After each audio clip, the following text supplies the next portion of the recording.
एक प्राचीन दिव्य तलवार मानव दुनिया में उतरी। कई लोग अनंत शक्ति प्राप्त करने के लिए दिव्य तलवार को खींचना चाहते थे, फिर भी जो कोई भी पास जाने की हिम्मत करता उसे तुरंत उड़ा दिया जाता। राजा ने एक भव्य प्रतियोगिता आयोजित की। जो भी उस दिव्य तलवार को उसके स्थान से खींच सकेगा उसे न केवल 5000 सोने की चेस्ट का इनाम मिलेगा, बल्कि सुंदर राजकुमारी से विवाह भी होगा। असंख्य लोग अपनी किस्मत आजमाने के लिए उत्सुक थे, लेकिन उनमें से कोई भी तलवार के पास भी नहीं जा सका। एक व्यक्ति जिसने दावा किया कि उसके पास जादुई शक्तियां हैं, आत्मविश्वास से आगे बढ़ा। उसने अपनी पूरी ताकत लगाई, फिर भी वह केवल 2 लड़खड़ाते कदम ही उठा सका। जैसे ही वह गिरने वाला था, उसने गुप्त रूप से एक औषधि पी ली, जिससे उसकी जादुई क्षमताएं बढ़ गईं। इस नई शक्ति के साथ उसने 3 और कदम आगे बढ़ाए। दिव्य तलवार को उन लोगों से घृणा थी जो छल और धोखे का सहारा लेते थे। इसने एक दिव्य ड्रैगन को बुलाया, जिसने उसे दंड के रूप में उड़ा दिया। इस भयानक दृश्य को देखकर हर कोई आगे बढ़ने से डर गया, लेकिन एक धनी युवा स्वामी जो राजकुमारी की अद्भुत सुंदरता से मोहित था, यह मानता था कि वह तलवार निकाल सकता है। हालांकि जब वह तीसरे कदम पर पहुंचा, तो भारी दबाव ने उसे ऐसा महसूस कराया जैसे उसकी पीठ पर एक पहाड़ हो। जैसे ही वह बाहर होने वाला था, उसके सेवक ने गुप्त रूप से उसके शरीर में ऊर्जा का प्रवाह किया। युवा स्वामी फिर 2 और कदम आगे बढ़ने में सफल रहा।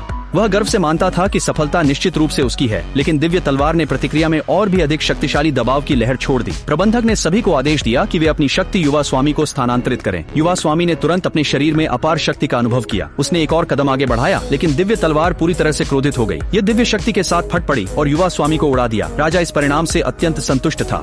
प्राचीन काल से कोई भी तलवार के 6 कदम के भीतर नहीं पहुंच सका था। जैसे ही राजा यह घोषणा करने वाले थे कि वह राजकुमारी का विवाह युवा स्वामी से करेंगे, राजकुमारी आगे बढ़ी और इस व्यवस्था को स्वीकार करने से इनकार कर दिया। इसके अलावा उसने खुद दिव्य तलवार निकालने की कोशिश करने का निर्णय लिया। हालांकि वह दूसरे कदम तक पहुंचने के बाद एक कदम भी आगे नहीं बढ़ सकी। भीड़ में से एक भिखारी जैसा आदमी बाहर आया। उसने कहा कि दिव्य तलवार को खींचना पानी पीने जितना आसान है। अमीर युवा स्वामी ने उस पर हंसते हुए उसकी घमंड भरी बातों का मजाक उड़ाया, लेकिन उस आदमी ने उसकी उपेक्षा की और उसकी हंसी को बिल्कुल भी ध्यान नहीं दिया। वह बिना किसी प्रयास के स्थिर कदमों से आगे बढ़ा। फिर वह धीरे धीरे दिव्य तलवार के पास पहुंचा। जैसे ही वह तलवार निकालने वाला था, दिव्य ड्रैगन फिर से प्रकट हुआ। सभी ने सोचा कि उसे कड़ी सजा मिलेगी, लेकिन उस आदमी को देखकर दिव्य ड्रैगन डर के मारे भाग गया और बिना कोई निशान छोड़े गायब हो गया। अंत में उसने सभी के सामने दिव्य तलवार खींच ली। उस क्षण से वह दुनिया का सबसे शक्तिशाली व्यक्ति बन गया।